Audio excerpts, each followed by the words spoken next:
Hi, I'm Chris Wilson from Grinding Gear Games. Each week we release a video showcasing an interesting Path of Exile character build that has been submitted by a player. This is the 8th video in the series and demonstrates a level 67 wand marauder called Gift.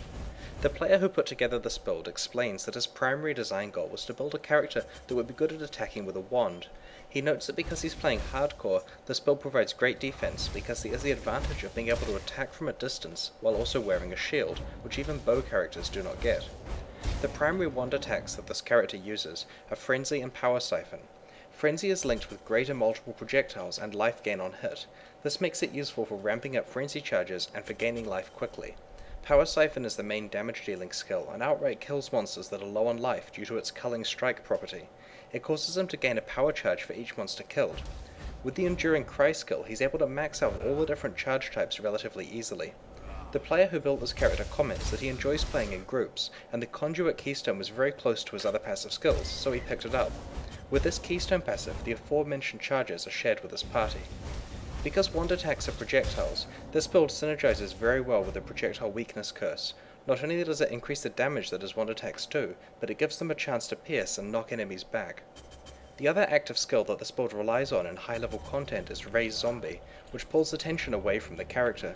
The zombies also gain the benefits of his auras when nearby. He has added a minion life support gem to his Raise Zombie skill. There's also the Conversion Trap skill available, which is useful to throw into intense situations to gain some additional allies. Like many other Marauders, this character utilizes a combination of life regeneration and the Blood Magic Keystone passive. Blood Magic reduces his mana to 0, but allows him to cast from his life pool. Due to the amount of maximum life and regeneration that these characters have, the mana costs of most skills are almost entirely negated. They basically regenerate it as fast as they're using it to attack. Like many other characters using this engine, he has several auras in the slots on his alternate weapon set. He has selected Wrath, Grace, and Anger because they are the 3 auras that reserve a fixed, rather than percentage amount of mana. Due to the Blood Magic Keystone, this reserves life instead, and he has plenty of that. Overall, he's paying about 11% of his maximum life to receive large bonuses to fire damage, lightning damage, and evasion. He still regenerates the life based on his maximum life, so even if he were reserving a third of his life, he'd probably have similar survivability. This character's passive skill build is quite interesting because it's almost entirely a depth first plunge into the tree. He picked up life and life regeneration passives on the way to Blood Magic. Detouring slightly for more life and life regeneration, he headed for Iron Grip, which applies all of his strength bonuses to his wand damage. He then grabbed even more life on the way to Conduit, which is the skill that shares all of his endurance, frenzy, and power charges with his party.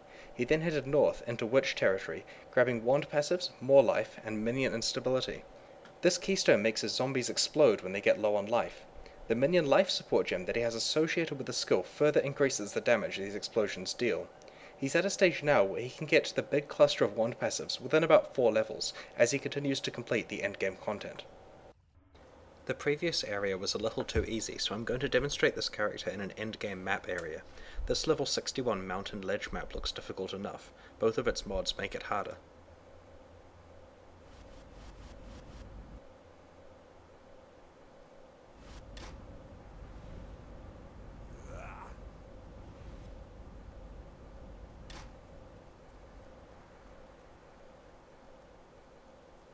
I really enjoy playing this character. I know I say that about most of the ones we feature in these videos, but this one really is a lot of fun. I'm a hardcore player myself, so I deeply appreciate the level of defensiveness that has been built into this Marauder. It's pretty hard to get close to death, and there are options like granite flasks to withstand a few seconds of pain if things go bad.